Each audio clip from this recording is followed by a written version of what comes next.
ఒక ఊరు ఉండేరట. ఆ ఊరికి కొత్తగా ఒక డాక్టర్ వచ్చిండు.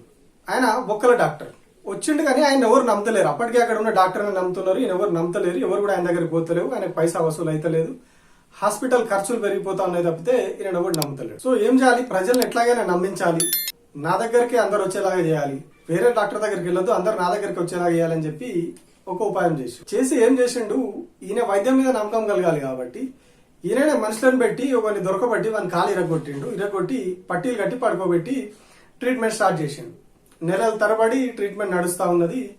ఇక నడుస్తాడు అగ నడుస్తాడు అని చెప్తా పోతా ఉన్నాడు. గతంలో కంటే బాగా నడుస్తాడు అని చెప్పి ప్రజలకు చెప్పి ఏం చేసిండు, వాని కట్లు కట్టి వాని తీసుకొచ్చి ఊరి మధ్యలో కూర్చోబెట్టి ఒక సభ పెట్టి చెప్పిండు, ఇది నేను అద్భుతంగా వీనికి ట్రీట్మెంట్ చేసిన, వీడు చూడని నిలబడతాడు అని చెప్పి వాడిని తలదిక్కు పట్టుకొని నిలబెట్టి ఆ సభలో నిలబెట్టి చూపిస్తారు, ఇగో వీడు మేము ట్రీట్మెంట్ చేసినాము, వీని కాలు ఇరిగిపోతే మేమే కట్లు కట్టినాము, అద్భుతంగా ట్రీట్మెంట్ చేసినాం అని చెప్పి పబ్లిసిటీ చేసుకుంటాం. ఈ కథలో డాక్టర్ ఎవరో కాదు, ప్రస్తుత రాష్ట్ర ప్రభుత్వం.